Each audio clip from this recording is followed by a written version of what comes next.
With Michelle Obama at home inside the White House, People magazine was granted some remarkable access by the First Lady for a lengthy article and photo shoot. Sandra Westfall is People magazine's Washington correspondent. Sandra, good morning. Nice to see you. Thanks. And let's mention, it's not the first time you have interviewed Michelle Obama. You've done it on several occasions. But has there been a change now that she's the First Lady? You know, I can vouch for all those friends and family who say she's not changed. She's still as open and natural and casual as she's always been. But the one thing that was different, she had to try really hard to resist that natural impulse to talk about her girls. She's a mother, and yet she did. She did talk about them. I mean, but is that your understanding, that she wants to try to keep them out of the conversation as much as possible? She said that explicitly, and she wouldn't tell us what they're reading and what their favorite parts of the White House are.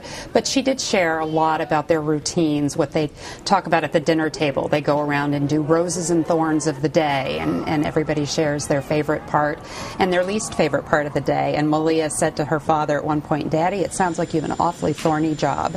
And she talked almost wistfully about the fact that the girls are getting a little old now and they're moving away from some of the things that she holds so dear, like crawling in bed with them in the morning and cuddling up. And she seems somewhat nostalgic about that. Yeah, she told us just last summer about that wonderful tradition of the girls getting up early and crawling into bed to talk. And she says now they like their sleep. Yeah, but she also did say that when he's home, the president does get the chance to be there to tuck them in at night and things like that. So a lot of those same traditions are continuing. They have a very good home life. She said their family life has never been better. What has been hard for her to adjust to in the White House?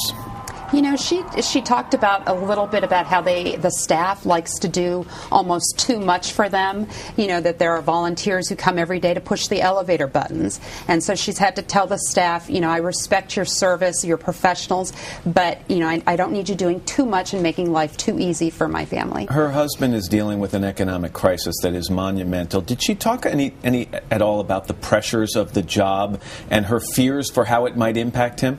You know, we asked her, does she watch him going grayer? And she said that it's only been a month. Right. But she said that she is always and still is amazed by how calm and cool he is. He works out regularly. She said that's his way of unwinding, and that she as a citizen is reassured watching him, even in his private moments, not feel the weight of the presidency. But on the economic stuff, interestingly, she told us that she's not looking at her 401k statements either. She's trying to keep it, yeah, there's no way to ruin the day. Did she mention his smoking at all? She did. She couched her reply saying that he's doing pretty well right now, and her thumbs are up. She gave him a 2 thumbs up, but it sounded like it's still a struggle. Yeah, I would imagine that no matter how hard you try, being the first couple has got to impact your marriage, your relationship one-on-one. Did she mention anything about that? She did. She talked about how she realizes that there's this mythology about her marriage being perfect, but in fact they work hard at it, and life in the White House has been good for them. They get up every morning and go work out together, the two of them. They have breakfast together, and she frequently walks over to the Oval Office just to say hi.